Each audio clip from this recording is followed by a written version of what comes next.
Welcome to the Moonlit Archive. Tonight's entry, the world's first robot was built by a god. Humanity's first robot wasn't built in a Silicon Valley lab. It wasn't designed by a team of engineers in a university basement, or prototyped in a military research facility, or assembled on an East Asian factory floor. It was forged by a god, a crippled, rejected god who worked alone roughly 2,700 years ago on the island of Crete. And if you think that sounds like the beginning of a fairy tale, I should tell you that scholars at Stanford and Princeton have spent the last decade arguing, with some conviction, that this particular myth is the earliest articulated concept of a humanoid robot in the recorded history of Western civilization. His name was Talos. He was made of bronze. He had a single vein running from his neck to his ankle, filled with ichor, the fluid of the gods, and sealed at the base by a bronze nail. He circled the island of Crete 3 times every day, scanning the coastline for unauthorized ships. When he found one, he tore boulders from the cliff face and hurled them at the vessel until it sank or turned away. He had no voice that the sources mention, no thoughts that anyone recorded. No desires, no ambitions, no complaints. He had a task and he executed it, every day, for as long as anyone could remember. Now, before we go any further, there are 2 things I want to tell you about that we are going to come back to later. The first is a word. You have almost certainly used this word. You may have used it today. The word is sardonic, as in a sardonic smile, a sardonic remark, a sardonic tone of voice. We will come back to this word tonight because its origin story involves Talos, and it is one of the most disturbing etymologies in the entire Greek language. When you learn where that word comes from, you will never use it the same way again. The second thing is a woman. Her name was Medea, and she was the most powerful sorceress of her age. She stood on the deck of a ship called the Argo and stared down a bronze giant with nothing but her mind. No weapons, no potions, no physical contact, no tricks.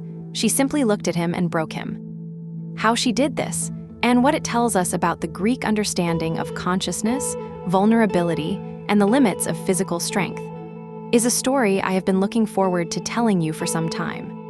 But first, I want you to stand with me on the coast of Crete. Not the Crete of tourist brochures and beach resorts, though even modern Crete is beautiful enough to make you forget what century you are in, but the Crete of the late Bronze Age and its aftermath. The Crete of the Minoans and their successors.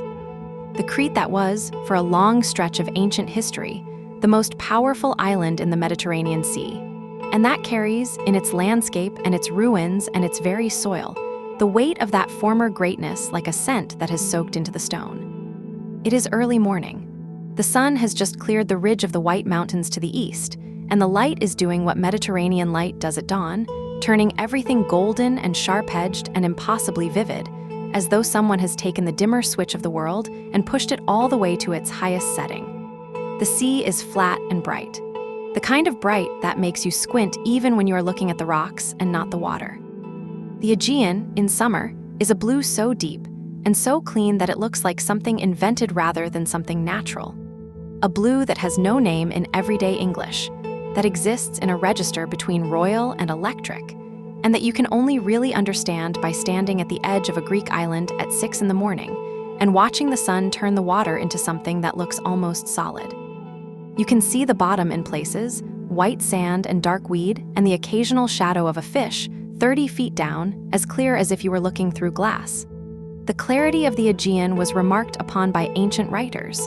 Sailors used it for navigation in shallow waters. You could count stones on the seabed. You could watch an anchor settle. The air smells like wild thyme. That is not a poetic addition, it is a botanical fact. Crete then and now is carpeted with wild herbs. Thyme, oregano, sage, cistus, the rock rose with its crinkled white and pink petals, and mastic, the resinous shrub whose sap the ancients chewed like gum and burned like incense. The hillsides above the coast are thick with low scrub that releases its oils in the heat, and by mid-morning the air in the Cretan interior is so fragrant that ancient traders considered the island's aromatic herbs a major export commodity. The Romans imported Cretan herbs in bulk. The Egyptians used Cretan thyme in embalming. You are breathing in something that smells like a kitchen and a garden and a pharmacy all at once, and the scent is stronger in the morning than you would expect. The night dew activates the oils, and the rising heat lifts them into the air in a slow, invisible exhalation that you taste at the back of your throat before you consciously smell it. Below you, white limestone cliffs drop to the water. Not gently, they fall. The north coast of Crete is mountainous, the ridgeline pressing close to the shore, and in many places the land simply ends in a vertical wall of pale stone with the sea churning at its base. The limestone is old. To understand what Talos was, you need to understand who made him. And to understand who made him, you need to understand the single strangest god on Mount Olympus. His name was Hephaestus. He was the god of fire, the forge, metalwork, sculpture, and technology.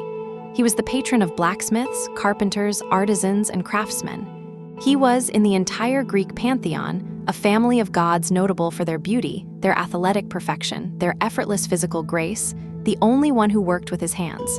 And that distinction matters more than you might think. It shaped everything about him. It shaped his mythology, his relationships, his psychology, and ultimately his creations, including Talos. The other Olympians ruled, fought, seduced, schemed, punished, and occasionally descended from the sky to interfere in human affairs with the careless confidence of people who have never been told no. But none of them made anything. Zeus threw thunderbolts, he did not forge them. Athena wore armor, she did not hammer it into shape on an anvil. Apollo played the lyre, he did not carve it from tortoiseshell and string it with sinew. Ares wielded a spear, he did not sit in a workshop for hours, heating and folding and hammering the bronze until the balance was right. The creation of physical objects, the slow, patient, often frustrating transformation of raw material into something beautiful or useful or dangerous, was left to Hephaestus alone. He was, in the language of modern industry, the only manufacturing division in a company of executives. Think about that, an entire civilization of gods, and only one of them knows how to build. And the other gods treated him exactly the way makers are so often treated by those who benefit from making, but do not do it themselves. They looked down on him. The myth of his origin varies by source, but the broad outlines are consistent and quite brutal. In most versions, Hephaestus was born to Hera, either by Zeus, or in some accounts by Hera alone, without a father, as a deliberate act of parthenogenic spite against her unfaithful husband. In either case, the child was born lame. His legs were withered or twisted. The precise nature of the deformity varies, but the effect is consistent. He could not walk gracefully, could not run, could not stride across the sky the way the other gods did, could not dance at the divine feasts, could not fight in the divine wars with the physical confidence of his siblings. And for this, for the crime of imperfection in a family of perfect beings, he was cast out. Homer tells the story in the Iliad, and he tells it more than once, as though the wound required retelling. In one version, Zeus hurled Hephaestus from Olympus for taking Hera's side in a quarrel, the father rejecting the son for an act of loyalty to the mother. Hephaestus fell for an entire day, from dawn to dusk, tumbling through the sky, and landed on the island of Lemnos in the northern Aegean. The impact shattered what remained of his legs. In another version, the version Homer puts in Hephaestus's own mouth, it was Hera who threw him. His own mother, disgusted by his deformity at the very moment of birth, before the child had drawn a second breath. She held him up, saw the twisted legs, and hurled him off the mountain. Either way, he fell, a full day's fall, and the women of Lemnos, the Sintians, found him broken on the rocks and nursed him back to something like health. Not wholeness, he was never whole again, not in the way the other gods understood wholeness, but functional, mobile, with the aid of golden crutches he would later build himself.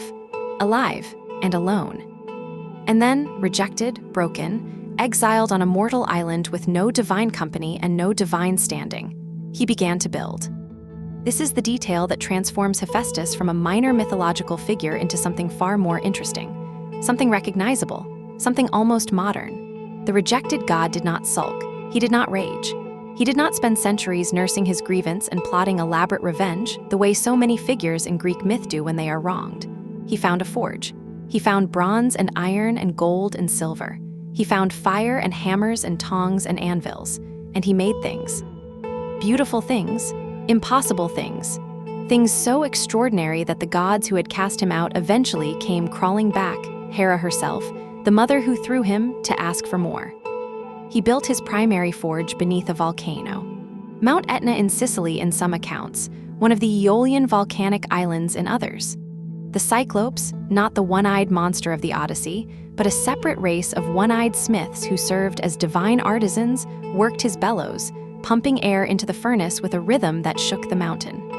Rivers of fire lit the workshop. The noise, the heat, the sulfurous smoke, the ringing of hammer on anvil, all of this was explained by the ancient poets as the source of volcanic eruptions. When Etna rumbled, it was Hephaestus at work. When lava flowed down the mountainside, it was spillage from his furnace. When the ground shook, it was the Cyclopes shifting their weight at the bellows. The entire geological phenomenon of volcanism, the eruptions, the tremors, the columns of smoke and ash that ancient Mediterranean people witnessed regularly and feared deeply, was, in Greek understanding, the side effect of one god's obsessive, tireless, unending creative labor. And what did he make? I have spent weeks in this particular corner of mythology, and what strikes me most is not any single creation, but the pattern. Hephaestus did not build randomly. He did not produce novelties or curiosities or one-off wonders. He built systematically, in 3 categories: labor, protection, and art, and those 3 categories happen to be the exact same framework that modern roboticists use to classify autonomous systems today. Industrial robots, security robots, entertainment robots. The coincidence is either meaningless or very strange. I have not decided which. Let me walk you through the catalog. It is worth knowing in full because it establishes the context in which Talos was created. Talos was not an anomaly. He was the most famous product of a comprehensive manufacturing program. First, the self-moving tripods. Homer describes them in Book 18 of the Iliad, lines 373 to 379. 20 golden wheeled tables that rolled themselves in and out of the divine banquet hall as Hephaestus willed them to move. No one pushed them. No servants carried them. No mechanism is described. They simply moved on their own, responding to their maker's intention, carrying food and drink to the assembled gods, and then withdrawing when the meal was done. Homer, and this is the remarkable part, treats this as completely unremarkable, a background detail in a scene about something else entirely, mentioned in passing the way you might mention a dishwasher in a description of someone's kitchen. As though self-propelled service vehicles were no more surprising than a well-trained dog. These are, by any reasonable reckoning, the earliest self-driving vehicles in Western literature. 2,800 years before the automobile, a Greek poet imagined, and his audience accepted without question, the concept of machines that moved without being pushed. Second, the golden watchdogs, crafted for King Alcinous of the Phaeacians, described in the Odyssey. A pair of dogs made of gold and silver that guarded the palace entrance, deathless forever and unaging, Homer says, home security. Automated sentinels that never slept, never ate, never wandered off, never lost their alertness, never needed to be replaced.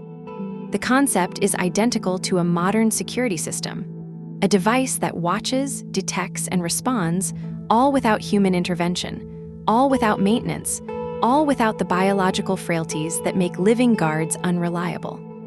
Third, the Caucasian eagle, a bronze bird of prey, engineered specifically to torture Prometheus. Every day it flew to the rock in the Caucasus Mountains where Prometheus was chained and tore out his liver with its bronze beak. Every night the liver grew back, a consequence of Prometheus's immortality.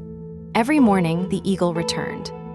An automated punishment device running on an infinite loop, executing the same task with the same precision, day after day, for what the myths describe as thousands of years. The cruelty of the gods, mechanized and made perpetual. Fourth, the golden singers, the Chelidons Chrysae, golden women made for Apollo's first shrine at Delphi. Their song was so perfect, so mesmerizing, that it transfixed anyone who heard it. Listeners stood rooted, unable to move, unable to turn away, held in place by the beauty of a sound produced by a mechanism rather than a voice. An early mythological concept of recorded music, or perhaps of music so flawlessly performed that it transcends the distinction between a person singing and a machine producing sound.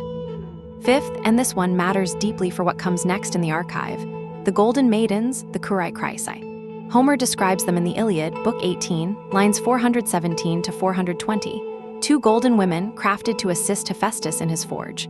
They are described, and I want you to hear this precisely because the language is unusual for Homer, as being endowed with human traits of physical strength and intelligence, and equipped with divine knowledge. Strength, intelligence. Knowledge, not tools, not animated statues that follow simple commands. Persons, artificial women with minds. The first beings in Western literature described as having both an artificial body and a genuine inner life. We will return to the Golden Maidens in the next entry of this archive because their story deserves its own night. They raise questions that Talos, for all his drama, never forces us to confront. Sixth, the fire-breathing bronze bulls, the Tauroi Kolkioi, given to King Eets of Colchis. Jason was required to harness them and plow a field sown with dragon's teeth as one of his 3 impossible labors. They breathed actual fire.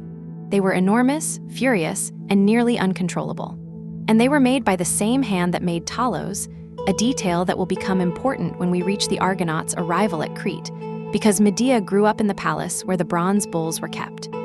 She knew Hephaestus's work intimately. She understood its design logic, its strengths, and, crucially, its vulnerabilities. She had lived with these machines. And seventh, Talos himself, the bronze guardian, the island patrol. The most famous of all Hephaestus's automatons, and the one whose story has, more than any other, survived the intervening centuries to reach us here tonight. The pattern in these creations is worth naming explicitly because I think it illuminates something important. Every major Hephaestus automaton serves one of 3 functions: labor, the tripods, the maidens, the tasks that someone must do and that a machine could do instead. Protection, Talos, the watchdogs, the Caucasian eagle, the bronze bulls, the things that guard and punish and enforce. And art, the golden singers, the things that produce beauty for its own sake. Labor, protection, art. These are the same 3 categories we use to classify robotics today. Industrial, military, creative. The oldest known imagination of artificial life, and it already contained the taxonomy we still use.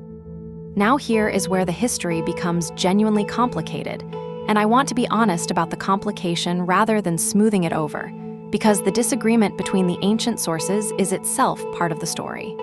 Myths do not disagree by accident. They disagree because different people, in different places, at different times, needed the story to mean different things. Who commissioned Talos? Who was he built for? What was his purpose? The ancient sources do not agree, and their disagreement is not trivial. It changes the entire meaning of the myth. In the most commonly repeated version, Hephaestus forged Talos at Zeus's direction. Zeus, the king of the gods, who had a habit of falling in love with mortal women and then arranging elaborate protections for them after the fact, as though a divine bodyguard could compensate for a divine abduction. Zeus gave Talos to Europa, the Phoenician princess whom he had carried off to Crete in the form of a white bull. Talos was a gift, a guardian for the woman Zeus loved. In this version, the bronze giant is an act of divine affection, extravagant, overwhelming, slightly terrifying in its scale, but ultimately protective. When Europa's son Minos became king of Crete, Talos passed into his service as a weapon of state. In an alternate version, recorded in the Bibliotheca of Apollodorus, there is no Zeus intermediary. Hephaestus made Talos directly for Minos. This changes the story significantly. Talos is no longer a love gift with a secondary military function. He is a military asset, pure and simple, a weapon commissioned by a king, built by a divine arms manufacturer, deployed for the defense of an island that needed defending. The relationship between maker and client is transactional, not romantic. Minos needed coastal defense. Hephaestus provided it. The emotional register of the myth shifts from tenderness to commerce. In a third version, the one Apollonius of Rhodes uses in the Argonautica, and the one that I find most haunting, Talos is not a manufactured object at all. He is a survivor, the last living member of the Bronze race, the third age of humanity in Hesiod's cosmology. The Bronze race were men who sprang from ash trees, who were terrible and mighty, who worked only in bronze because iron had not yet been discovered, and who were eventually destroyed by their own violence, killed each other, everyone in wars fought with bronze weapons. Talos, in this telling, is not a robot. He is a relic, the last of a vanished people, ancient beyond reckoning, enduring on the coast of Crete long after everyone else of his kind has perished. Apollonius calls him the last left among the sons of the gods. There is a loneliness in that phrase, a survivor guilt, if a being of bronze can be said to feel guilt, that the other versions do not capture. And then there is the fourth version, the strangest of all, preserved by Pausanias in his description of Greece, who cites the poet Sinethon of Sparta. In Sinethon's genealogy, Talos is the son of Cres, who is the personification of Crete itself, and Hephaestus is Talos' son, not his creator, his child. The divine blacksmith descended from the bronze giant, not the other way around. The power relationship is completely inverted. Talos is not a product of the forge. The forge is a product of Talos. He is not the creation. He is the ancestor. What do we make of four contradictory origin stories?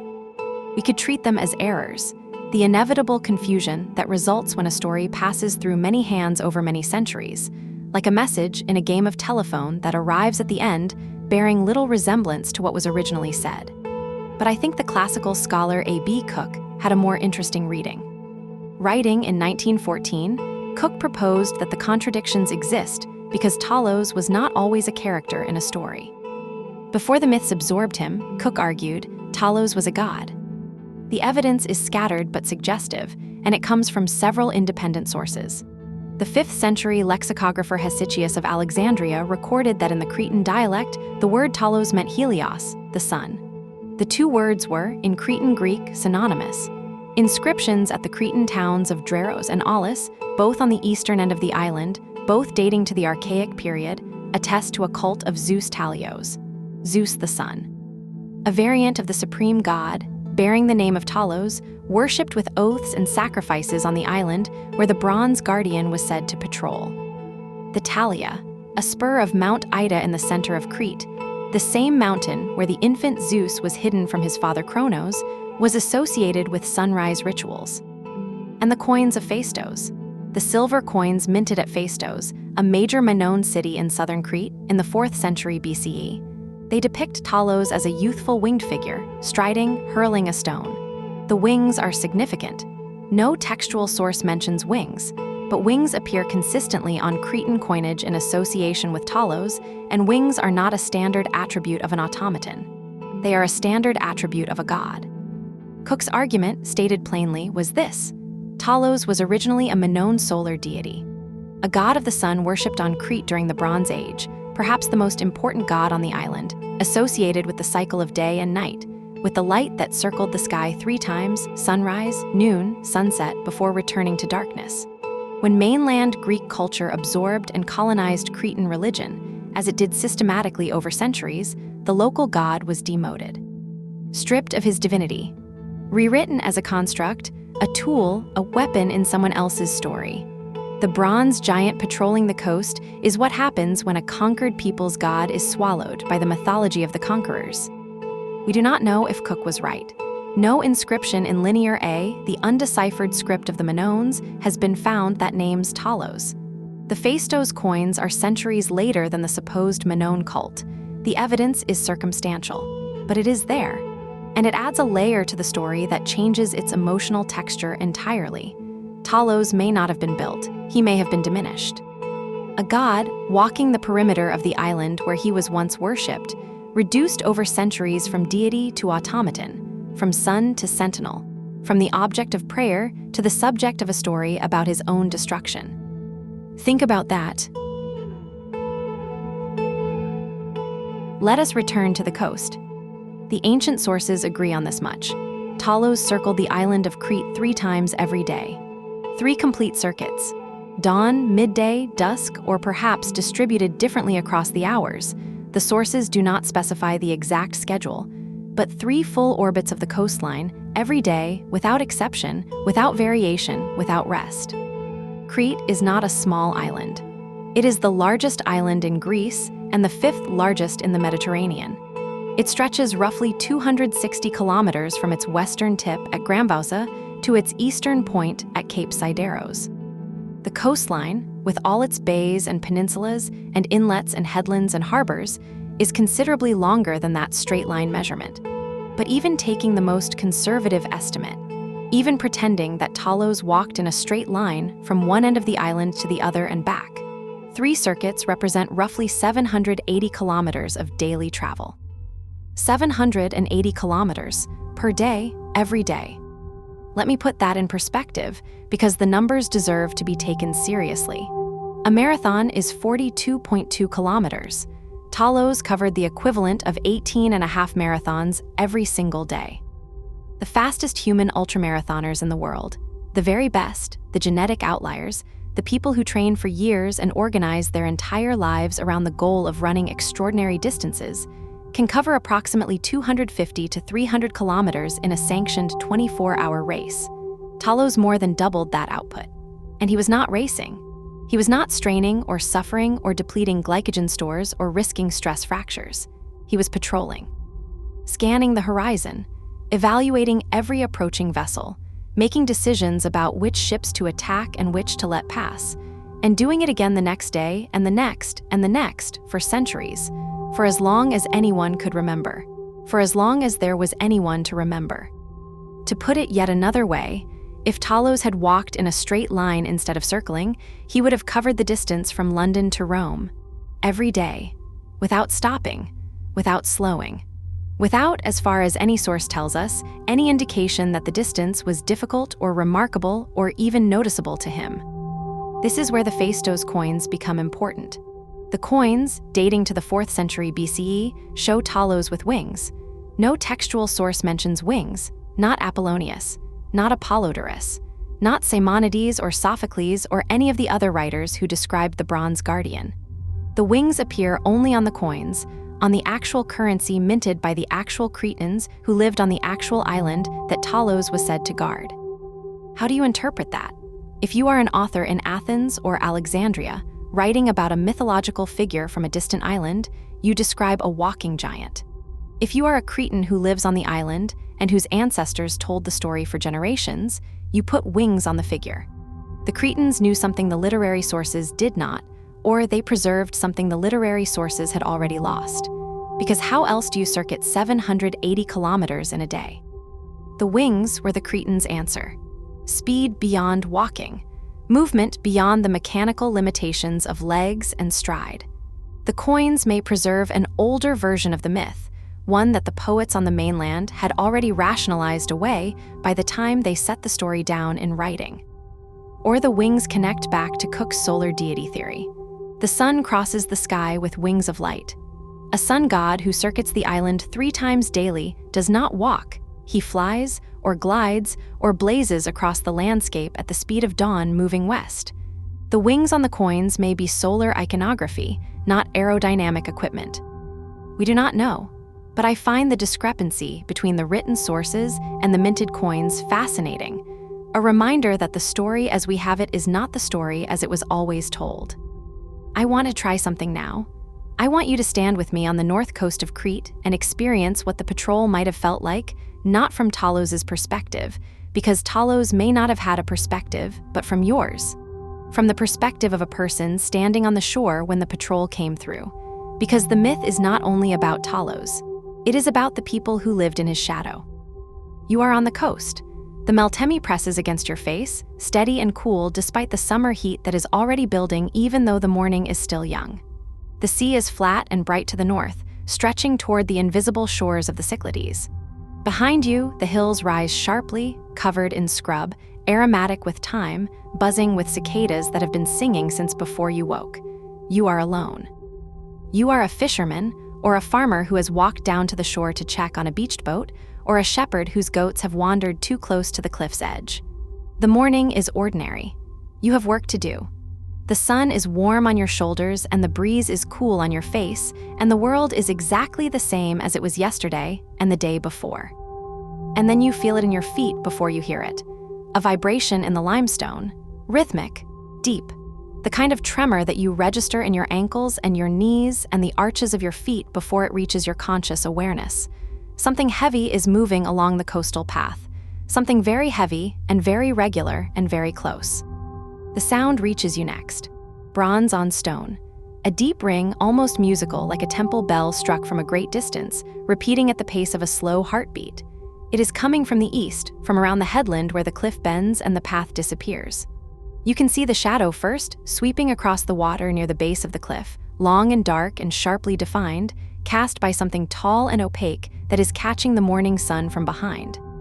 Then the figure rounds the headland, and the scale of him becomes real. The sources never give Talos' height. This is one of the genuine mysteries of the myth. He is never described as 100 feet tall or 50 cubits, or any specific measurement. Ancient art, the famous Talos crater, painted between 425 and 400 BCE, shows him roughly human-proportioned, but noticeably taller than the men grasping his arms. The giant tradition is partly a later interpolation, influenced perhaps by the Colossus of Rhodes or by the general tendency of mythology to inflate its figures over time. But he is larger than a man, substantially larger. Large enough that his stride covers ground at a pace no human could match, and his footfalls register in the stone like the bass notes of a drum. The surface of his body in the morning light is amber gold, shifting to red-orange where the angle catches. Bronze is an alloy of copper and tin, roughly 88% copper, 12% tin, and it absorbs heat with a thermal conductivity that makes it dangerous in direct sun. In Mediterranean summer, with ambient temperatures reaching 35 degrees Celsius, an exposed bronze surface can reach 50 to 70 degrees on its exterior, hot enough to blister your skin on contact, hot enough to cook an egg, hot enough that the air around it shimmers and bends with visible thermal distortion. He looks, at the edge of your vision, like something that is not quite solid, a mirage with weight, an illusion that leaves footprints. He does not look at you, he does not slow, he does not nod or wave or make any gesture of acknowledgement. You are not a ship, you are not a threat, you are irrelevant to his function. His gaze, if a bronze face can be said to have a gaze, is directed outward, toward the sea, rotating slowly as he walks, scanning the horizon with the methodical patience of a lighthouse beam. Target acquisition. Threat assessment. The terms are modern, but the behavior is ancient. He is looking for ships that should not be there. And then he is past you. The sound of his footsteps recedes to the west, growing fainter with each stride, the vibration in the stone fading like the aftermath of a struck bell. The shadow sweeps away along the water. The cicadas, which had gone silent during his passage, and you notice only now that they had stopped, because the silence happened so naturally that it did not register until the singing resumed, start up again, tentatively at first, then in full pulsing chorus. The morning returns to normal. Except that it isn't normal, is it? And it hasn't been normal for as long as anyone on this island can remember, because he will be back. In 8 hours, approximately, he will round that same headland again on his second circuit, and 8 hours after that, the third, and then tomorrow, the first circuit again, and the day after that, and the one after that. An unbroken sequence stretching backward in time beyond the memory of the oldest person you know, and forward into a future that seems, from where you are standing, as fixed and certain as the sunrise. This is the existence of Talos, the patrol, the circuit, the endless, unwavering orbit of an island coastline, day after day, year after year, century after century. No rest, no variation, no deviation from the route, no conversation with the people he passes, no interaction with the world beyond the mechanical execution of his single purpose: guard the coast, repel intruders, protect Crete. What do you call a being like that? A guardian? A prisoner? A machine? Is there a difference when the being in question has no choice, no alternative, no capacity to imagine any other existence? Adrienne Mayer, the Stanford historian who has spent more time thinking about ancient automata than perhaps anyone alive, uses a word that I find quietly devastating. She calls Talos programmed. His behavioral instructions, she argues, are functionally identical to what a modern roboticist would call programming. Target acquisition, identify approaching vessels. Threat response, hurl boulders at unauthorized ships. Patrol algorithm, circuit the island 3 times daily. Thermal attack, heat body for close combat when physical barriers fail. These are not the actions of a conscious being making choices. They are the outputs of a system following rules. If ship approaches, then evaluate. If unauthorized, then attack. If circuit incomplete, then continue walking.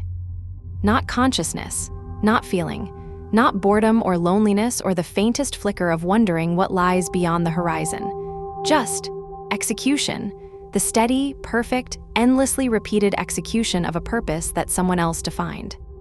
And here is the question that no ancient source ever asks, and that I find myself unable to stop asking. Did it matter? To Talos, I mean. Did the patrol matter to him, or was he incapable of the concept of mattering?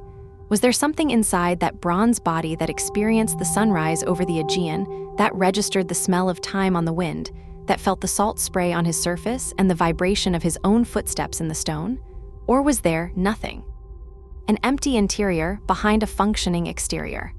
A machine in the shape of a man, going through motions that looked like purpose, but contained no experience whatsoever. We do not know, no ancient writer thought to ask, and that silence, that complete, uncurious silence about whether the bronze guardian might have an inner life, tells us something important about how the Greeks understood their automatons. They were not interested in consciousness. They were interested in function. Talos worked. That was enough. What would you have done, standing on that shore, watching him pass? Would you have watched in silence, the way the fishermen and shepherds presumably did, generation after generation, as much a part of the landscape as the cliffs and the wind? Or would you have tried to speak to him, called out, waved, thrown a pebble to see if he would flinch? I wonder about the children of ancient Crete, whether they dared each other to get close, whether they gave him a nickname, whether they were afraid of him, or proud of him, or simply so accustomed to him that he was no more remarkable than the Meltemi. The sources are silent on the human experience of living with Talos, but I think about it. I think about what it would be like to live your entire life on an island patrolled by a being that never acknowledged your existence. To grow up with the sound of bronze on stone as a background rhythm of your childhood. To tell your children stories about where the guardian came from, knowing that the guardian would still be there when your children's children were telling their own children the same stories. To live inside a myth. To walk the same coastline as a being that was, depending on which version of the story you believed, a gift from Zeus, or a weapon of King Minos, or the last survivor of a vanished race, or a god who had been reduced to a servant. What does it do to a culture to share an island with something like that? To know that you are protected and watched and never, ever alone. The sources do not tell us. The patrol continued. Now I need to tell you about the sardonic smile. I mentioned it near the beginning of tonight's story, that the word sardonic has an origin connected to Talos. I suspect most of you have used the word at some point. It means a kind of grimly mocking smile, bitter and knowing, carrying an edge of contempt or ironic detachment. A smile that does not imply happiness. You might describe a cynical joke as sardonic, or a world-weary expression, or the kind of smile someone gives when they have seen through a pretense but cannot be bothered to object. It is a word you can use at a dinner party without anyone flinching. It is polite. It is literary. It sounds sophisticated.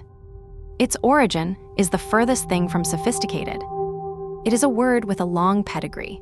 Homer used a form of it.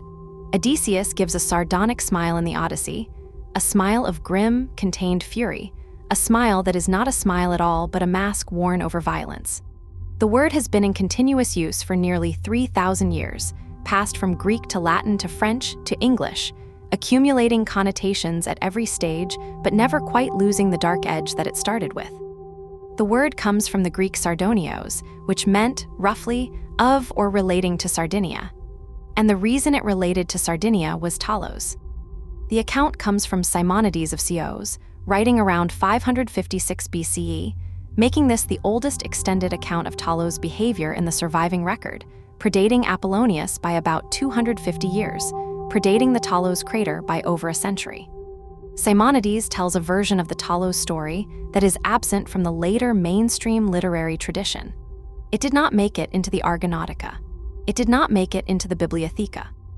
It survived in fragments, in lexicons, in the margins of other texts, the scholarly equivalent of a story that everyone whispered, but no one wanted to tell in full. In Simonides' account, Talos was sent by King Minos not merely to patrol the coast of Crete, but to enforce Cretan authority over other peoples.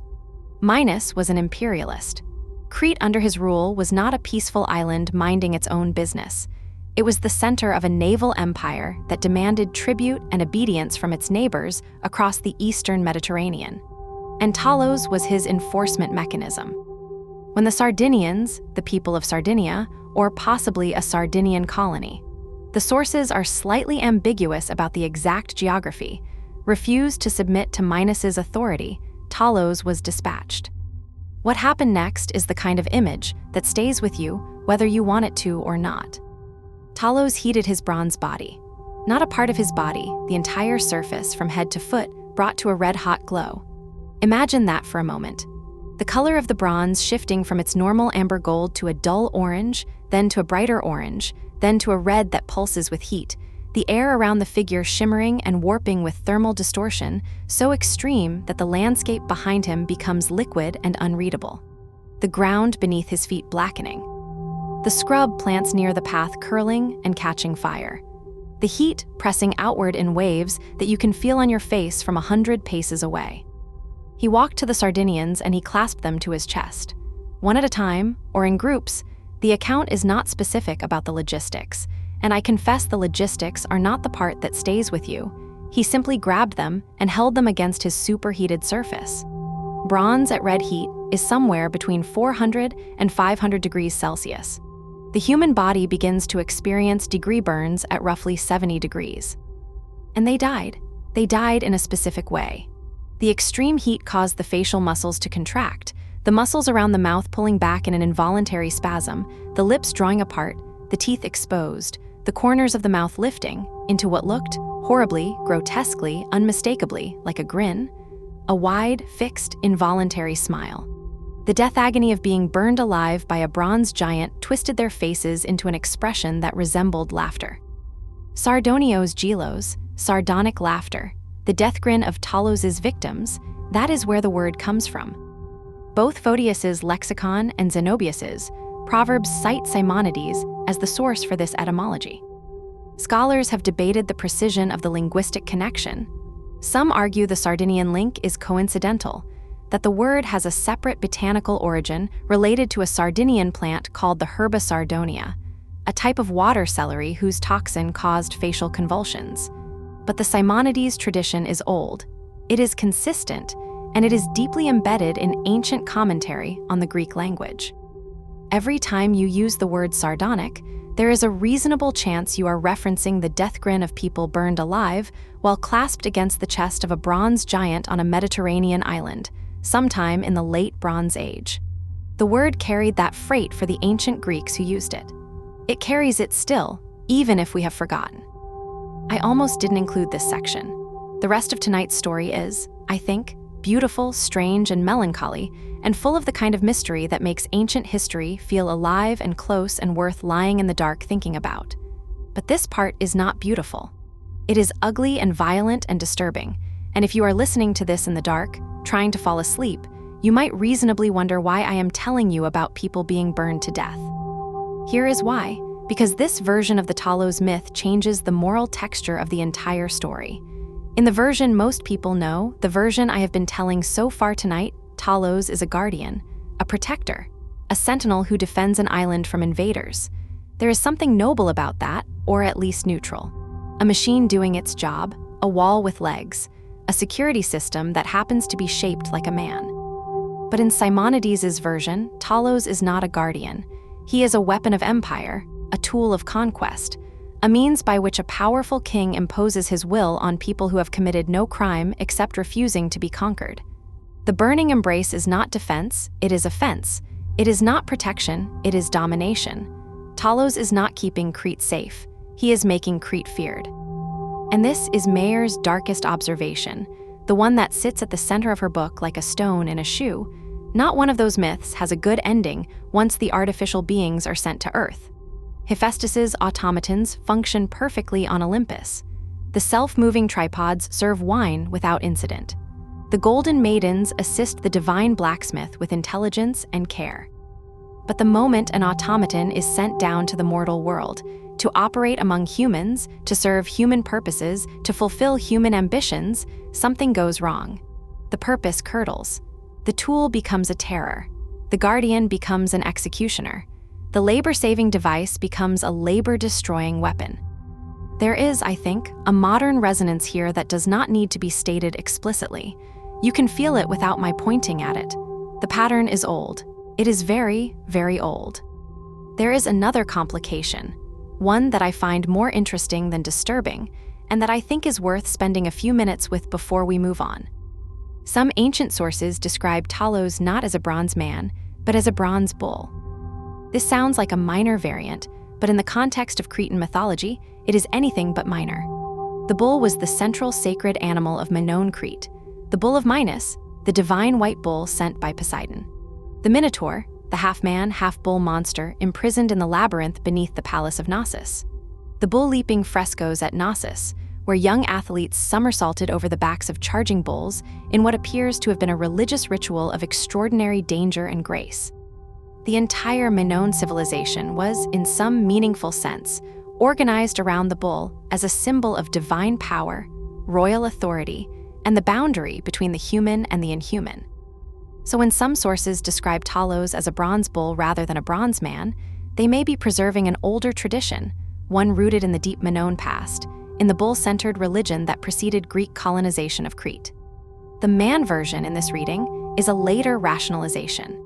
The Greeks, who organized their mythology around humanoid gods and human heroes, took a Minoan bronze bull and gave it a human shape because that is how they imagined powerful beings. A Minoan bronze bull became a Greek bronze man as the mythology was translated from one culture's framework into another's. And remember, Hephaestus also made the fire-breathing bronze bulls that guarded the golden fleece in Colchis, the Tauroi Kolkioi. If the divine blacksmith built both Talos and the Colchian bulls, and if Talos was in some traditions a bull rather than a man, then we may be looking at a single type of Hephaestus-made bronze guardian animal that was later separated into distinct myths as the stories traveled from Crete to the mainland and from the Bronze Age to the Iron Age. We do not know. The trail goes cold in the way that Bronze Age trails always go cold, not with a definitive answer, but with a shrug and a gesture toward the darkness before written records. The bull form theory remains exactly that, a theory, plausible, unprovable, and fascinating. It adds a layer of uncertainty that I think is worth sitting with rather than resolving, because the uncertainty is honest, and honest uncertainty is more interesting than a confident fiction. Talos is not a character with a single, stable identity. He is a palimpsest, a surface that has been written on, erased, and rewritten many times across many centuries, and where, if you look carefully, you can still see traces of the earlier texts bleeding through the later ones. God, giant, machine, bull, man, weapon, guardian, survivor, father of Hephaestus, son of Hephaestus, last of the bronze race, first of the robots. He is all of these things and none of them with certainty, and that layering of identity is, I think, what has kept the story alive for 27 centuries. He contains multitudes. He refuses to be resolved. He resists with the stubbornness of bronze, being pinned down to a single meaning. Rather like the coast of Crete itself, always there, always the same island, but different in every light and every season and every century. The story that most people know, the story that has been retold in films and novels and children's books and animated series, and most recently, in a Netflix adaptation that takes considerable liberties with the source material, is the story of the Argonauts. And it is a good story. Possibly the best one connected to Talos, and certainly the most complete. But to tell it properly, I need to set the scene with some care, because the context matters as much as the events. Jason and the Argonauts have been at sea for a very long time. Their journey is one of the great odysseys of Greek mythology, older, in fact, than the Odyssey itself, which references the Argos voyage as a famous event already in the past.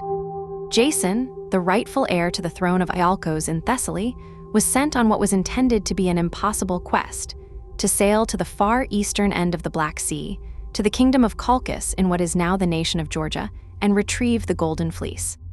His uncle Peleus, the usurper who sat on Jason's throne, assigned the quest with the explicit hope that Jason would die attempting it.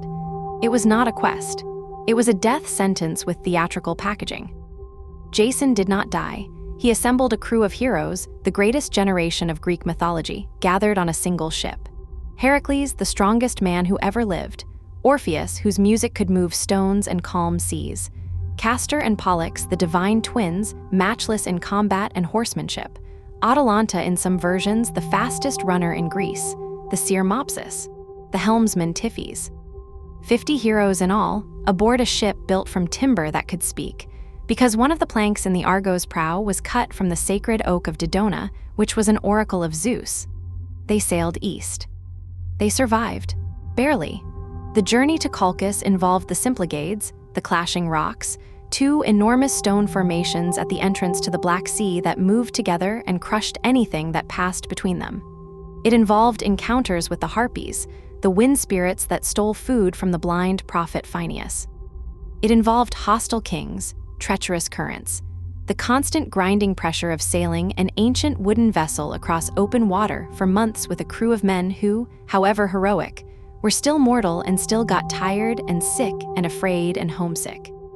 In Colchis, Jason met Medea, and that meeting changed everything. Medea was the daughter of King Aetes, the same king who possessed the fire-breathing bronze bulls that Hephaestus had made. She was a granddaughter of Helios, the sun god.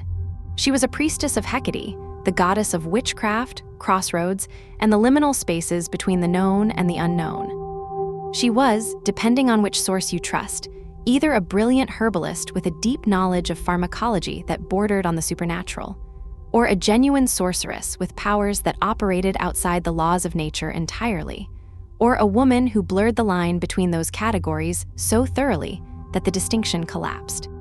The sources do not always distinguish clearly between medicine, magic, and religion, and it is possible, likely, even that the ancient Greeks did not draw the same lines between these categories that we do. What is clear is this: Medea fell in love with Jason, or she was compelled to fall in love with him by Aphrodite, acting on behalf of Hera, who was Jason's patron goddess. Or she made a cold, strategic calculation that Jason represented her best chance of escape from a father she feared and a kingdom she had outgrown. The sources disagree about the mechanism, but agree about the result. Medea betrayed her father, her kingdom, and her entire previous life to help Jason steal the Golden Fleece. She drugged the sleepless dragon that guarded the fleece with a potion that closed its enormous eyes for the first time in its existence. She gave Jason a magical ointment that made him temporarily fireproof, allowing him to yoke the bronze bulls without being incinerated. And then, and this is the detail that marks the boundary between helping and horror, she killed her own brother, Hephaestus, a young man who had done nothing wrong except be the son of the king she was betraying. She cut him to pieces. Some versions say she did it herself, others that Jason held the blade while she directed the cuts, and scattered the parts in the sea behind the fleeing Argo. She did this because she knew that her father's pursuing fleet would have to stop and gather the pieces for proper burial. Greek religious law required it. The dead had to be whole. An unburied body, a dismembered corpse left scattered in the waves, would bring pollution, miasma, on anyone who passed without stopping to collect the remains. It was a trap baited with sacrilege, and it worked. The fleet stopped. The Argo escaped. Medea bought Jason's freedom with her brother's body. These are not the actions of a passive romantic interest.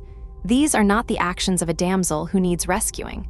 These are the actions of a woman who has made a calculation, a terrible, irreversible calculation, and committed to it completely. By the time she boards the Argo, there is nothing behind her. No home, no family, no country, no possibility of return. She has burned every bridge with fire she lit herself.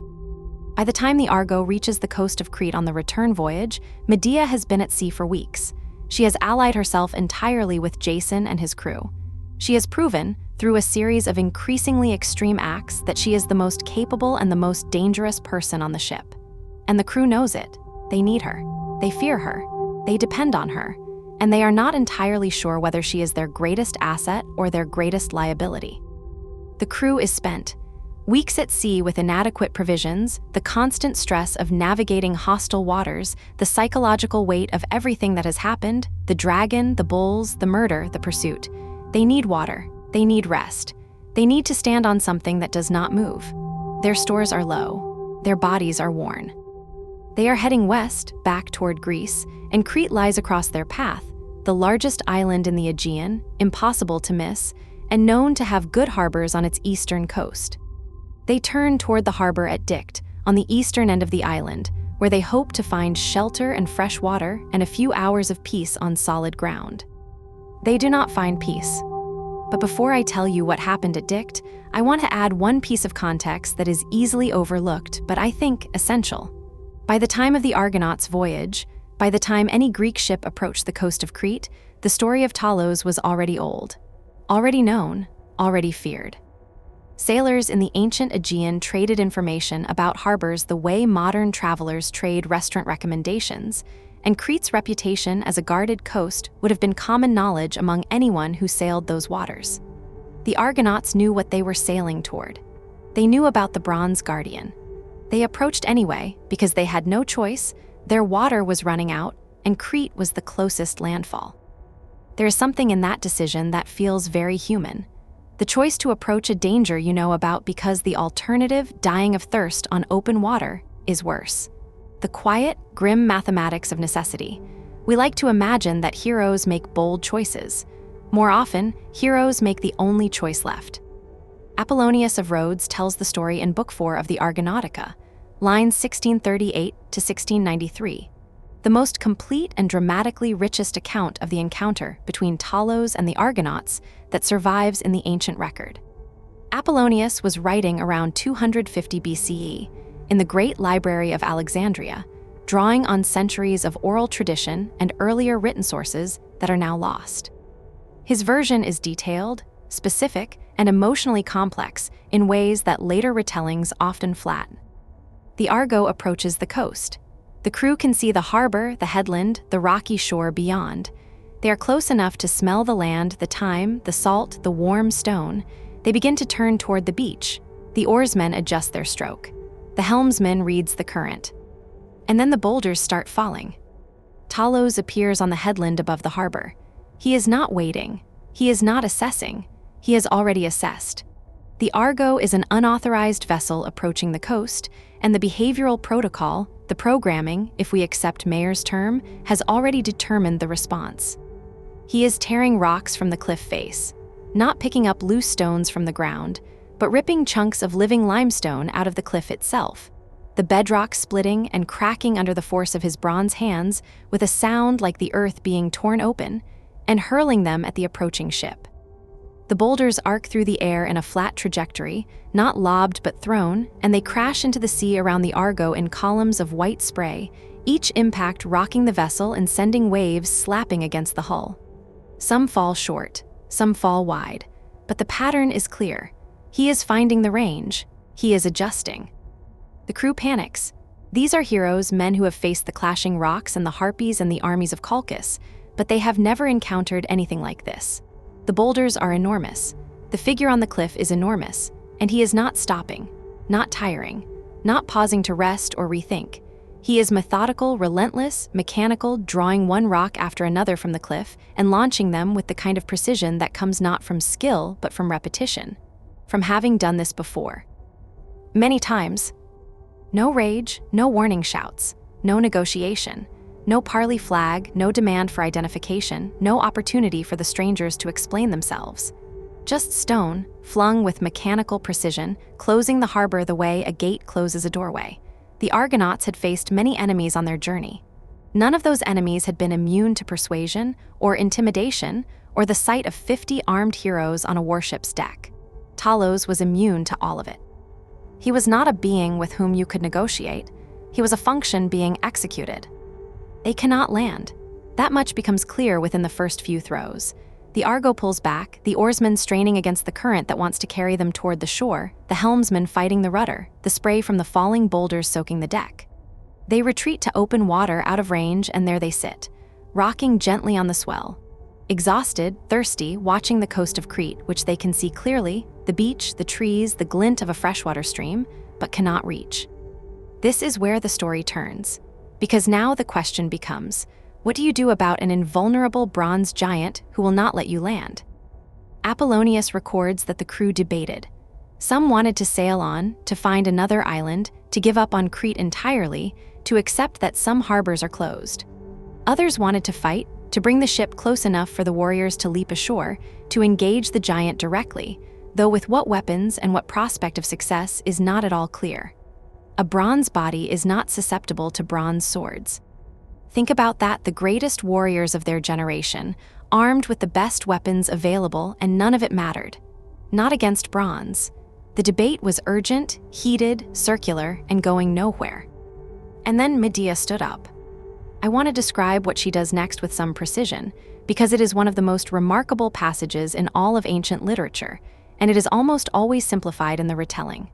Most summaries, most children's books, most encyclopedias, most websites will tell you that Medea cast a spell on Talos.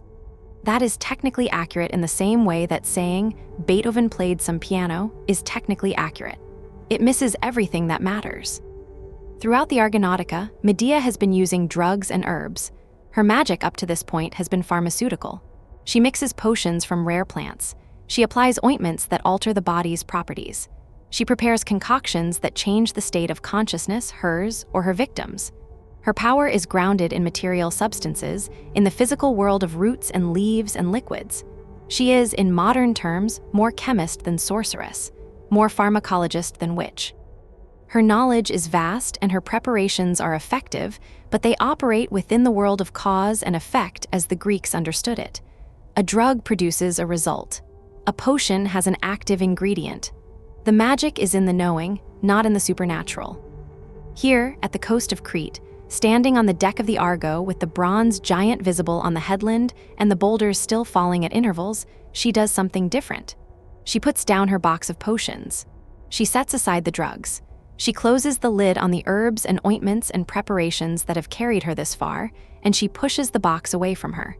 What she is about to do requires no chemicals at all. This is, in Apollonius's telling, the climax of Medea's characterization. The moment when she stops being an herbalist and becomes something else entirely, something older and darker and more powerful. The Argonautica treats this transition as the most significant thing Medea has ever done, more significant than drugging the dragon, more significant than making Jason fireproof, more significant even than the murder of her brother. Here, at the edge of Crete, she crosses a threshold, and she does not come back.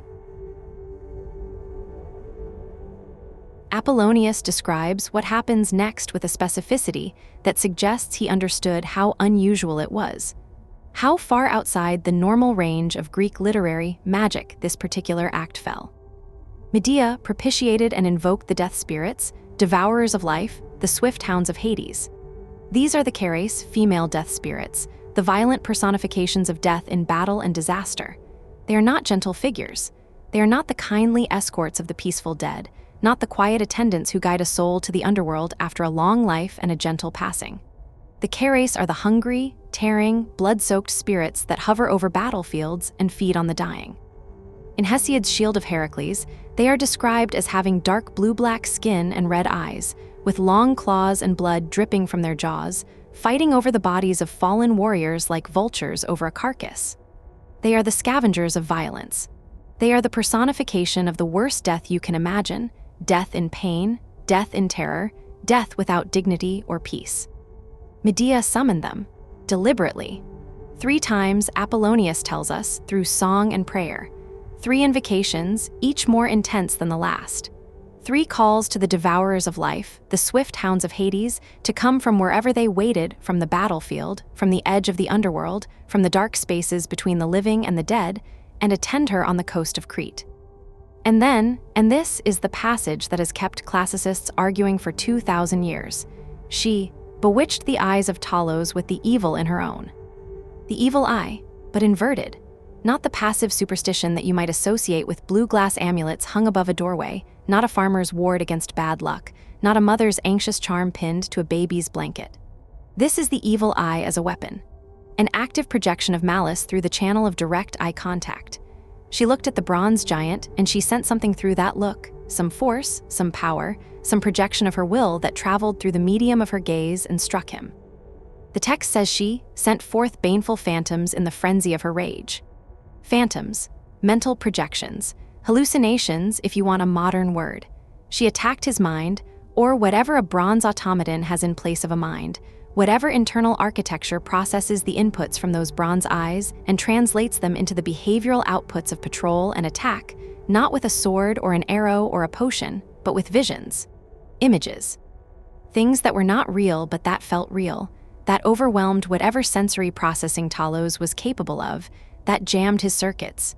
To use an anachronistic, but I think, illuminating metaphor with false data. What would you have decided if you had been standing on the deck of the Argo, watching this happen? To trust the sorceress, the woman who had already betrayed her own father and murdered her own brother and demonstrated, again and again, that there was no line she would not cross. To stand back and let her engage a bronze giant in a psychic battle while the ship sat helpless in open water, the crew doing nothing but watching? The Argonauts had no choice.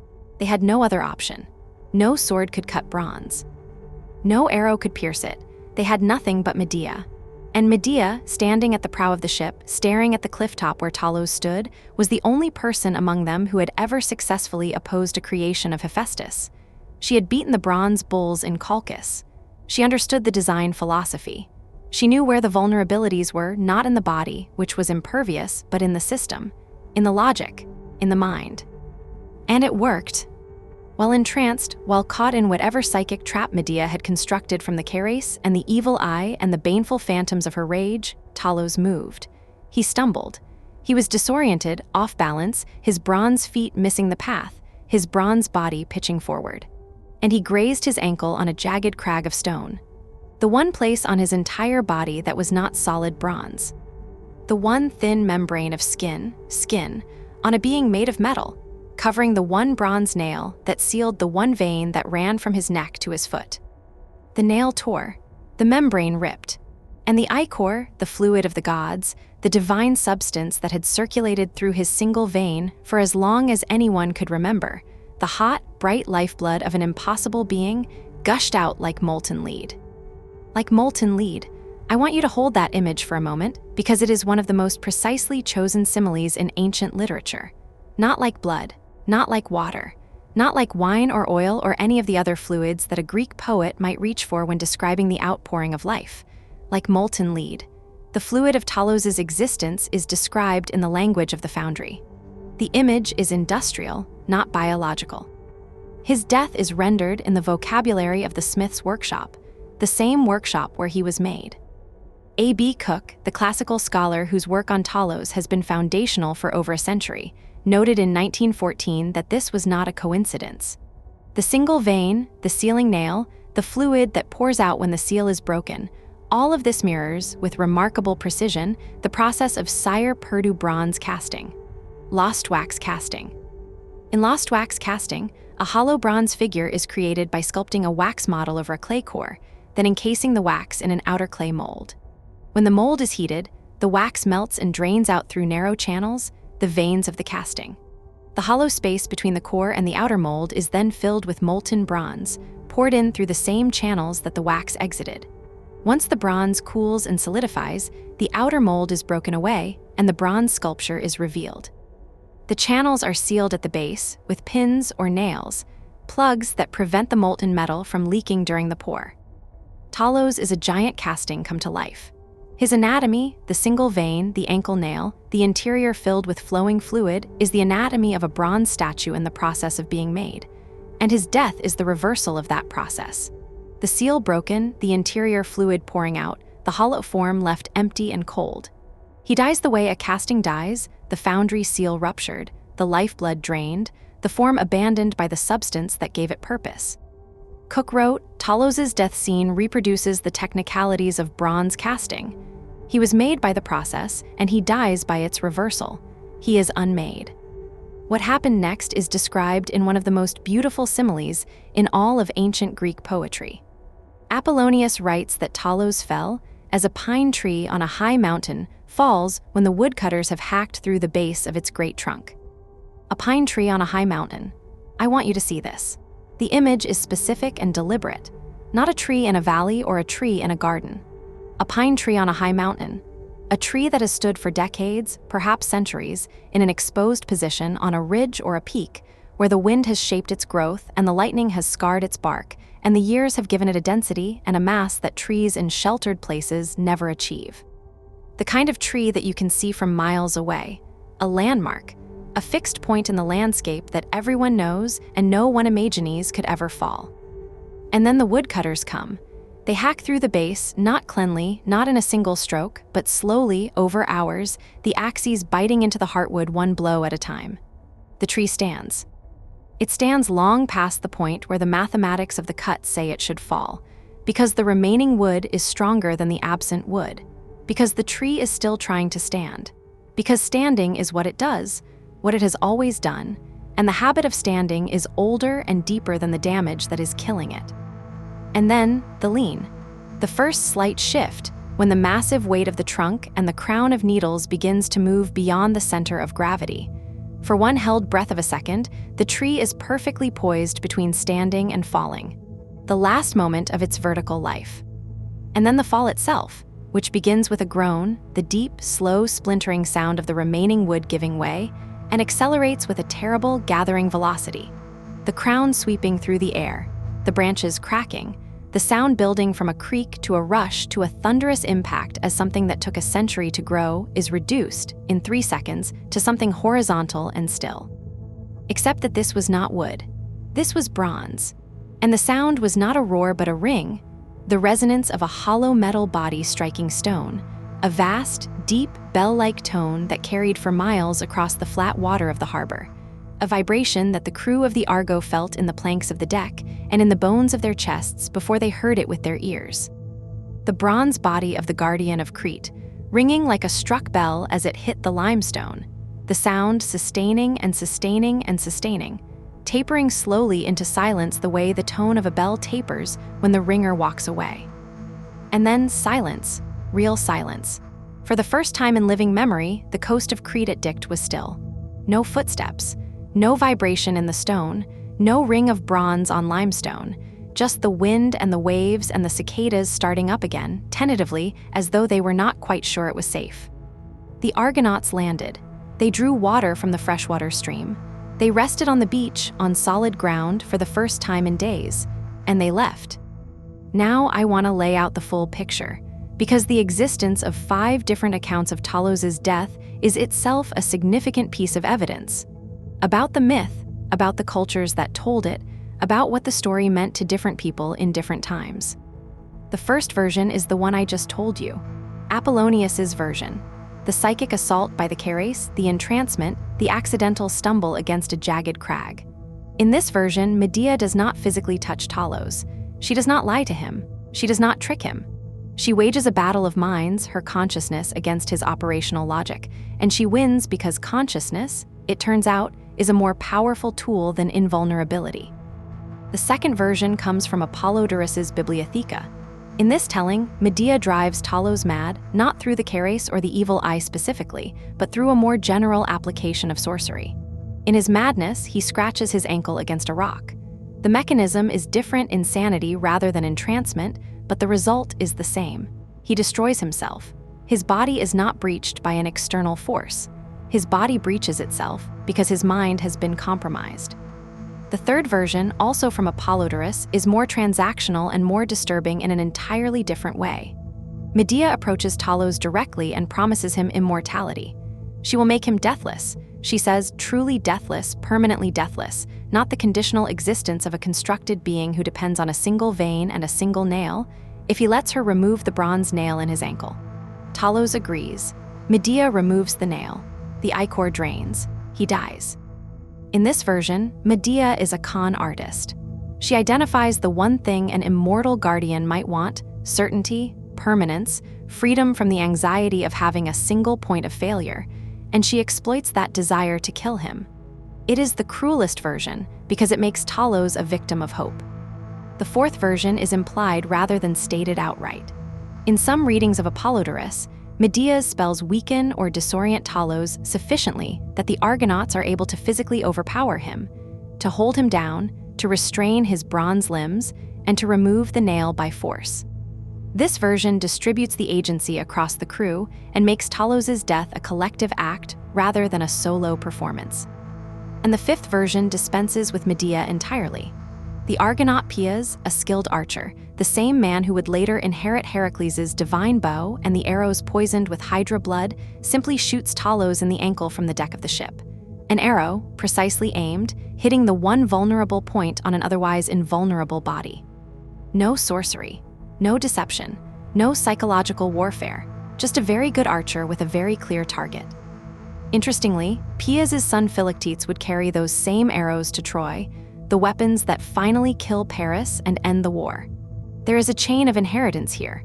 The man who killed the first automaton passes down the weapon that kills the man who started the last great war. Why does it matter that there are 5 versions? Because it means the story was told and retold across centuries, by different cultures in different communities, each one finding a different meaning in the same death. Each version emphasizes a different anxiety, a different moral, a different vision of what it means to be powerful and what it means to be vulnerable. The psychic battle version asks, can consciousness defeat invulnerability? The madness version asks, is sanity the price of power? The promise version asks, can hope be used as a weapon? The arrow version asks, is there always a weak point? 5 different questions, 5 different answers, all attached to the same moment. A bronze giant falling on a Mediterranean headland while a ship full of heroes watches from the water. The story of Talos's death is a mirror. 5 cultures looked into it and saw 5 different reflections. I should mention one more detail before we move on. A detail that has puzzled scholars for centuries and that I find quietly moving in a way I cannot entirely explain. In Apollonius's account, immediately before she attacks Talos, before the invocations, before the Charis, before the evil eye, Medea weeps. The text does not say why. It does not explain the tears. It does not attribute them to any specific cause or emotion. Medea, standing on the prow of the Argo, looking at the bronze giant on the clifftop, and tears running down her face. For what? For Talos, who she is about to kill, who has done nothing wrong except execute the purpose he was given. For herself and what she has become, a woman who murders and betrays and destroys, who has crossed every moral line her culture drew, and who cannot stop crossing them because stopping would mean dying. For the ship full of men who are depending on her, who fear her, who need her, who will eventually, though she does not know this yet, abandon her. For the lost possibility of a world in which she did not have to choose between cruelty and death. We do not know. Apollonius does not explain. Ancient scholars debated it without reaching consensus. Modern classicists have written entire papers about those tears. A Cambridge Classical Journal article examined the passage in the context of wedding imagery, arguing that Medea's weeping echoes the ritual tears of a Greek bride leaving her father's house, an interpretation that makes her grief a kind of recognition that she is, once again, about to destroy something she understands and replace it with something unknown. The tears remain unexplained. I find that I prefer them that way. Some things in ancient literature are better left as questions. Not every mystery needs solving. Not every silence needs filling. Now I want to step back from the narrative. We have followed Talos from his making to his destruction, from the forge of Hephaestus to the coast of Dicte, from the first ring of his footsteps on the limestone to the last ring of his body striking the ground. We have heard the competing origin stories, the ritual of the patrol, the burning embrace, the psychic battle, the 5 deaths. The story, as a story, is told. But the question remains, what was Talos? Not in the mythological sense, we have covered that thoroughly. I mean in the interpretive sense. In the sense that scholars and philosophers and historians, and, increasingly, computer scientists have been arguing about for at least 100 years. What kind of thing does the Talos myth describe? What were the ancient Greeks imagining when they told this story? And why does it resonate so powerfully with us now, in an age of actual robots and actual artificial intelligence and actual autonomous systems, 27 centuries after the myth was first recorded? Mayer's answer is the one that has gotten the most attention in recent years, and it deserves serious engagement. Mayer argues in her 2018 book Gods and Robots that Talos is an android robot, not metaphorically, not loosely, not as a modern reinterpretation imposed on ancient material. Specifically, precisely, and structurally, he has a humanoid form, a body in the shape of a man, with limbs and a head and a face. He has an internal power source, the ichor circulating through his single vein, which is both his fuel and his vulnerability. He has encoded behavioral instructions, what Mayer deliberately calls programming.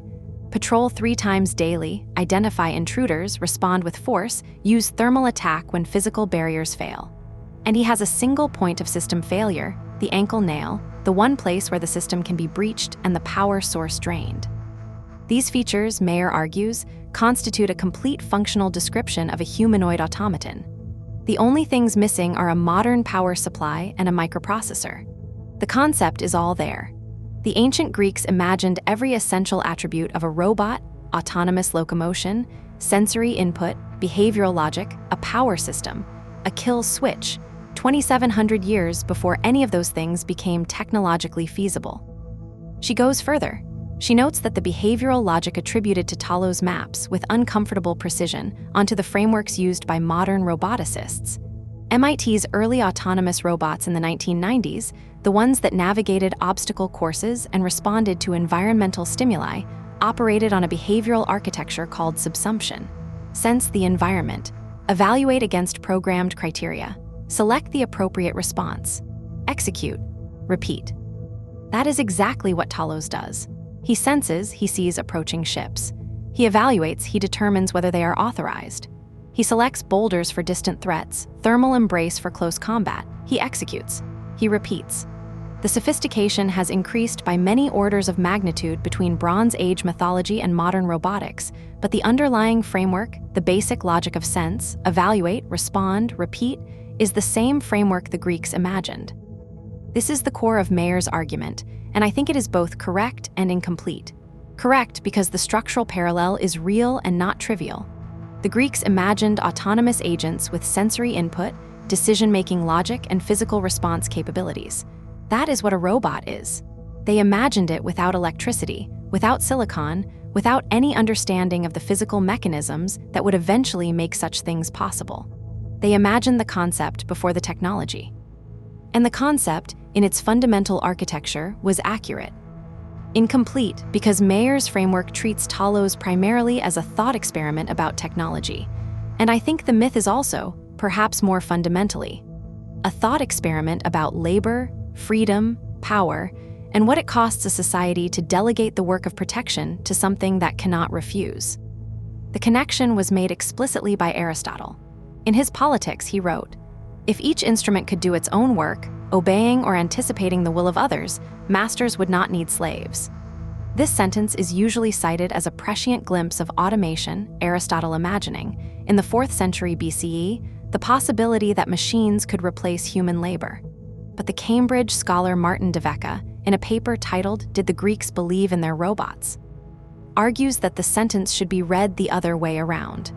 The automaton myth, Devecca contends, was not entertainment.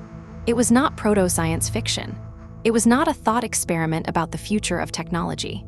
It was a philosophical argument about slavery and labor, embedded in narrative form and powered by mythological imagination. Talos does the work of 1,000 border guards. He does it without pay, without food, without sleep, without complaint, without the possibility of rebellion or negotiation or striking for better conditions. He is the perfect slave. And the myths of Hephaestus's automatons, all of them, from the self-moving tripods to the golden maidens to the bronze guardian, are the Greek imagination's way of working through the question, what if the tools could do the work and the workers could be free? There is a passage in Plato that adds another dimension to this question. In the Meno, written around 380 BCE, Socrates uses the statues of Daedalus as a philosophical metaphor.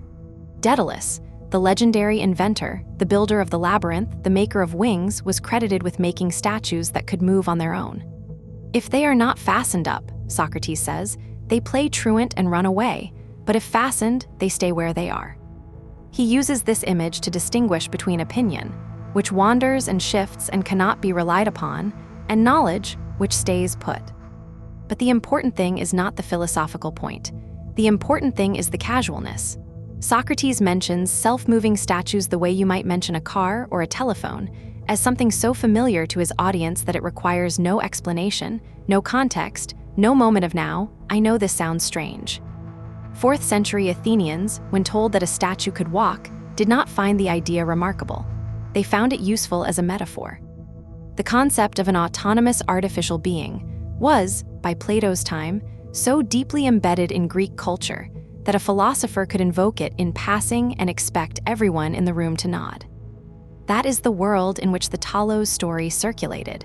Not a world where automatons were exotic fantasies, but a world where they were part of the cultural furniture.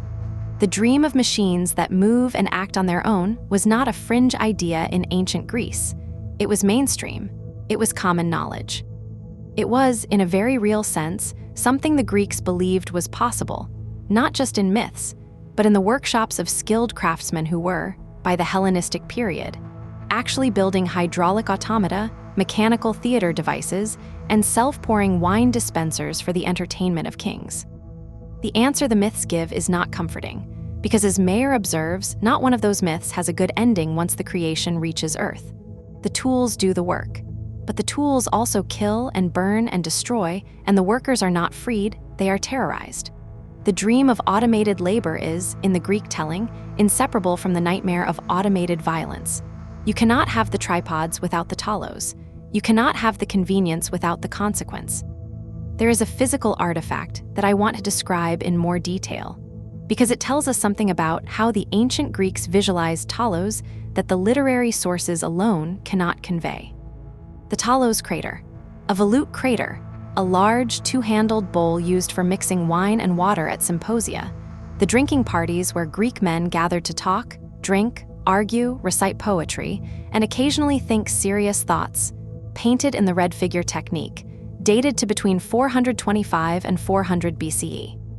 It stands approximately 75 centimeters tall, about hip height on an average person, and it is now housed in the Giada Museum in Ruvo di Puglia, in southern Italy, far from its likely place of manufacture in an Athenian workshop.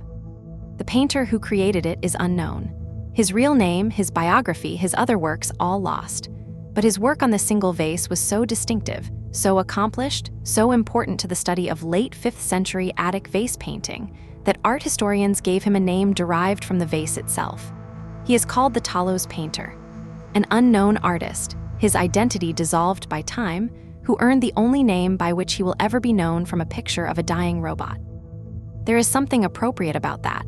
An artist whose identity survives only through a depiction of a being whose identity was never fully settled. The scene on the crater shows Talos in the moment of his collapse. He is rendered in white and yellow paint rather than the standard red figure technique used for the human characters around him, a deliberate artistic choice to indicate that his body is not flesh but metal. Bronze. The different palette separates him visually from the humans in the scene, marking him as something other, something artificial, something that belongs to a different category of being. His arms are outstretched, his body listing, his balance failing. The Dioscuri, Castor, and Pollux, the divine twins who sailed with the Argonauts, grasp his arms, one on each side. Their posture is not aggressive. They are not pulling him down. They appear to be supporting him, or steadying him, or trying to ease his fall, as though even the men who came to overcome him are moved by the pathos of his collapse. Above, Poseidon watches. Below, a female figure flees in visible distress. She has been identified by scholars as a personification of Crete itself, running from the death of her guardian. The island, rendered as a woman, mourning the loss of the being that protected her. The vase tells us several important things. It tells us that by the late 5th century BCE, a century before Apollonius wrote the Argonautica, the Talos myth was important enough, culturally prominent enough, to justify a major artistic commission. It tells us that the Greeks visualized Talos as humanoid, metallic, and mortal, a being that could die, and whose death was worth depicting. It tells us that his death was understood as tragic. The Dioscuri are not celebrating, they are providing comfort. And it tells us that the myth had political resonance. The personification of Crete fleeing suggests that Talos' death was understood as a catastrophe for the island, not merely an inconvenience. The Colossus of Rhodes deserves a brief mention here, because the connection to Talos is tantalizing even if it remains beyond proof. The Colossus, a 33-meter bronze statue of the sun god Helios, completed in 280 BCE, one of the 7 wonders of the ancient world, shares several features with Talos. Both are bronze, both are Aegean, both are enormous. Both are guardians, The Colossus commemorated the successful defense of Rhodes against Demetrius Poliorcetes in 305 BCE, and both are associated with the sun. Hesychius recorded that Talos in the Cretan dialect meant Helios, and the Colossus was dedicated to Helios. The etymological overlap is real. The thematic overlap is real. Nathan Badaud, one of the leading experts on the Colossus, traces the word kolossos back to a root meaning magical statue, not simply large figure, which adds another layer. But no ancient source states that the Colossus was modeled on or inspired by the Talos myth. The connection is plausible but unproven. Etymological and mythological, not archaeological. I mention it because I think the uncertainty is itself worth holding. The possibility that the largest bronze statue ever built in the ancient world was, in some sense, an echo of the oldest robot story ever told, even if no one thought to write that connection down. The questions that remain genuinely open. I want to lay these out honestly, because I think the things we do not know about Talos are as important as the things we do, and honest uncertainty is more valuable than false confidence. Was Talos conscious? Did the ancient Greeks consider him a being or a machine? This is the question I return to most often, and the one I find most difficult. It seems simple, but it may be unanswerable, not because the evidence is insufficient, but because the categories themselves may not apply. Apollonius treats Talos' death with genuine pathos. The pine tree simile is elegiac, not clinical. The Dioscuri on the Talos crater support him as he falls, as though they feel something for him. But no ancient source, not one, across all the centuries of telling and retelling, asks whether Talos can feel pain or loneliness or the weight of his own repetition. The historian Minsu Kang has argued that the Greeks understood Talos as not a mechanical being, but very much a living creature, which raises the unsettling possibility that the distinction between automaton and living being, between machine and person, is not a universal category, but a modern invention. The Greeks may not have drawn the line where we draw it. They may not have drawn it at all. How old is the story?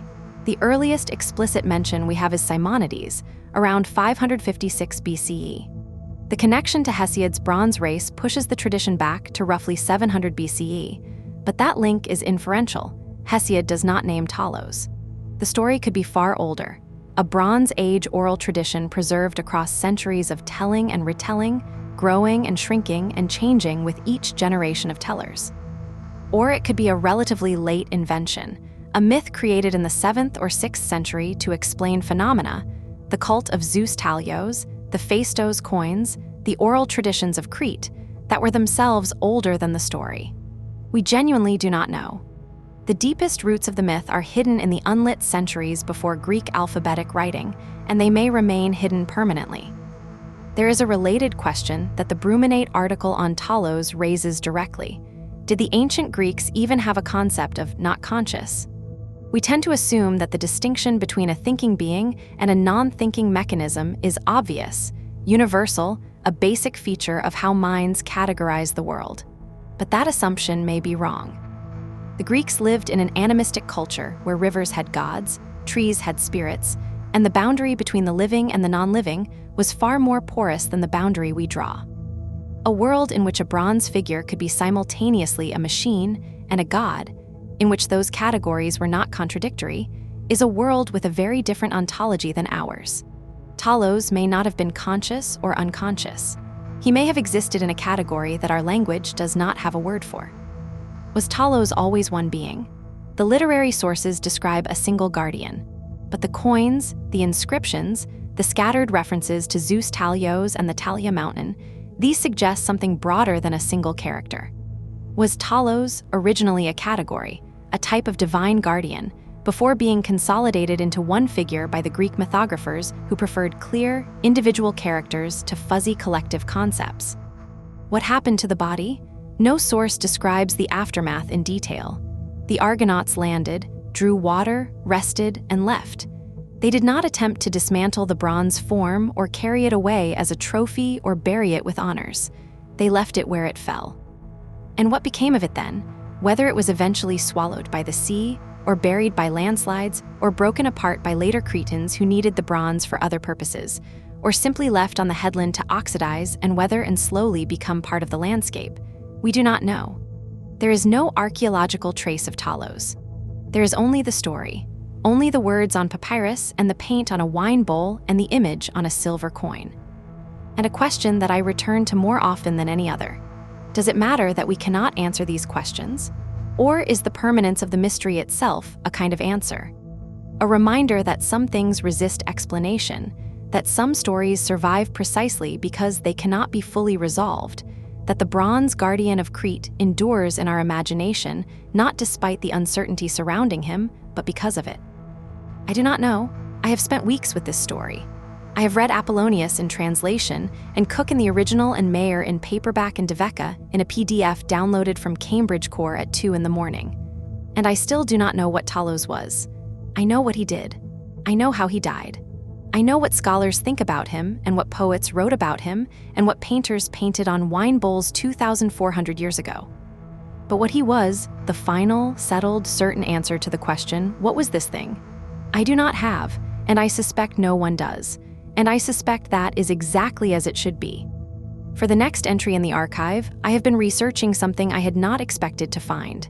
Hephaestus also built women, golden women, and unlike Talos, they were described as having minds, real minds, intelligence, knowledge, the capacity for thought and judgment, and possibly feeling. The golden maidens of the Iliad are, in some ways, a more remarkable creation than the bronze guardian, because they raise a question that Talos never quite forces us to confront. What do you owe a machine that can think? What obligations does a maker have to a creation that is capable of understanding its own situation? What is the difference between a tool and a person when the tool has been given the capacity for thought? That story is for another night, but I wanted you to know it was coming. The archive has a next page, and the next page is stranger than this one. We are back on the coast. It is night now. The sun has been gone for hours. The western sky, which burned orange and then pink and then a deep bruised purple as the light faded, is fully dark. The last band of color at the horizon, that thin stripe of greenish light that lingers after sunset in the Mediterranean, that the Greeks noticed and the Romans described, and that modern science attributes to the refraction of the very last solar rays through the thick layer of atmosphere at the horizon, has faded. The sky is dark. The stars are out, and they are not the pale, scattered stars of a modern city sky, the handful of bright points that manage to compete with streetlights and billboards, and the ambient glow of a civilization that has forgotten what darkness looks like. These are the stars of an ancient Mediterranean night, when there was no electric light for 1,000 miles in any direction. The Milky Way is not a concept in a textbook. It is a white river of light arched from one horizon to the other, dense and bright and textured, with visible clouds and dark lanes and areas of such concentrated starlight that they cast, you will not believe this if you have never seen it, but it is true, faint shadows on the ground. Faint, but real. Your own shadow, cast by the collective light of 100 billion distant suns. The Meltemi has stilled. It often does at night. The thermal engine that drives the summer wind, the differential heating between the continental landmass to the north and the sea surface to the south, loses power as the land cools after sunset. By midnight, the wind has dropped to nothing. The air is still. Not the dead stillness of an enclosed room, but the alive stillness of a night outdoors, where the absence of wind allows you to hear things that were inaudible during the day. The rustle of a mouse in the scrub, the slow drip of dew collecting on a rock, the distant, barely perceptible sound of the sea. And the sea, without the wind to push it, the Aegean has gone flat and black and glossy, like a vast sheet of dark glass laid across the surface of the earth. The waves that lapped and crashed and foamed all day have diminished to a gentle, barely audible pulse, a sound so quiet you have to hold your breath to hear it, so regular that once you find the rhythm you stop hearing it as a series of individual sounds and start hearing it as a single continuous texture. The breathing of the sea, in and out, in and out. The cicadas have quieted. Not entirely. A few late stragglers are still pulsing in the scrub above the shore, their calls spaced far enough apart that you can hear each one as a separate voice rather than a chorus. But the deafening daytime wall of sound has dissolved. The night insects have taken over, softer, higher, less insistent. Crickets with their slower, more contemplative rhythm, the occasional moth beating against warm stone. A rustle in the dry grass that might be a gecko moving between hiding places, or might be nothing at all, just the grass settling, the way it does, when the day's heat finally releases its grip. The herbs are releasing their scent into the cooling air. This is something that Mediterranean plants do as the temperature drops. The essential oils in the leaves, concentrated by the day's heat, evaporate more readily as the air cools and its capacity for moisture increases. The result is a slow, invisible exhalation of fragrance, thyme, oregano, sage, cistus, rising from the hillside above the shore and drifting down to the water's edge. The air smells like something between a garden and a temple. Like a place where someone has been burning incense, except that no one has. The earth itself is the censer. Some of you are drifting off by now. Good. That is exactly what this is for. The story will be here when you come back. It has been here for 27 centuries. It is patient. It can wait one more night. It has waited through empires. It can wait through sleep. Where Talos fell, the bronze has cooled. The spot is near the harbor at Dict, on the eastern coast, where the cliff path curves along the headland and the limestone juts out over the water in a ledge that catches the morning sun and holds it all day. This is where the boulders were torn from the rock. You can still see, if you know what you are looking for, the fresh scars in the cliff face where chunks of stone were ripped away. This is where the bronze feet stood, the last time they stood. This is where the shadow fell and where the ringing stopped. All day the Mediterranean sun heated that surface, the amber gold surface that once gleamed as it patrolled the coastline, that once shimmered with heat mirage as it rounded the headlands, that once caught the morning light and turned it into something between fire and honey. All day the bronze absorbed heat and radiated it back, the way bronze does, the way metal does, the way anything made of copper and tin does when it sits in full sun for hours on a summer day. But the sun is gone now. And the heat is draining away. The bronze is cooling, degree by degree, from the temperature of a living body to the temperature of the stone it rests upon. By morning, it will be cold. Cold the way bronze is cold when you touch it in the early hours, a smooth, dense cold that seems to pull the warmth from your hand. The vein is empty. Whatever ichor once circulated through that single channel, from neck to ankle and back again, in an endless circuit that mirrored the endless circuit of the patrol, is gone, drained into the stone, absorbed by the earth, returned to whatever divine source it came from, if the gods reclaim their fluids the way they reclaim their gifts. The foundry seal is broken. The casting is hollow. The patrol has ended. For the first time in centuries, for the first time since the making, the first time since the beginning, the coast of Crete is unguarded. No footsteps ring on the limestone. No shadow sweeps across the water in the moonlight. No vibration trembles in the stone beneath your feet. The headlands are empty. The harbors are open. The path that traces the perimeter of the island, worn smooth by the passage of bronze feet over centuries of daily circuits, is quiet. And it is quiet. The rest of you, the ones still listening, the ones whose minds are still turning over the details, still wondering about the nail and the skin, about the tears on Medea's face, about whether Cook was right and the bronze guardian was once a sun god, about whether a being made of bronze can feel anything at all when the light changes on the sea, I want to leave you with one last thought. A quiet one. An observation that I keep coming back to in the late hours of my own research. When the screen is dim and the house is quiet, and the story of Talos feels less like academic history and more like something that is still happening somewhere just out of sight. We are living in an age when the question of artificial intelligence is no longer mythological. Machines that respond to language, that generate images, that compose music, that write text, that diagnose diseases and pilot vehicles and play games with superhuman skill, they exist. They are not myths. They are not thought experiments. They are products. They are tools. They are, depending on whom you ask, either the greatest opportunity or the greatest risk that our species has ever produced. And the oldest story we have about such a being, the very first time that humans put into words the concept of an autonomous agent, a constructed entity that senses the world and evaluates what it senses and responds with physical action, that oldest story is also a story about a fall. About a guardian who could not be stopped by strength, only by a mind directed against his. About a being of immense purpose and zero interiority. About the silence that follows when the patrol ends and the coast is, for the first time, unguarded. The Greeks did not build Talos, they imagined him. And in imagining him, they imagined us, or at least the questions we would eventually have to ask. Questions about labor and freedom and the cost of delegation. Questions about consciousness and whether it can be manufactured. Questions about what happens when the seal breaks and the system fails, and the guardian who was never supposed to fall, falls. We are still asking those questions. We were asking them in 700 BCE. We are asking them now. The technology has changed beyond recognition. The language has changed. The scale has changed. The urgency has changed.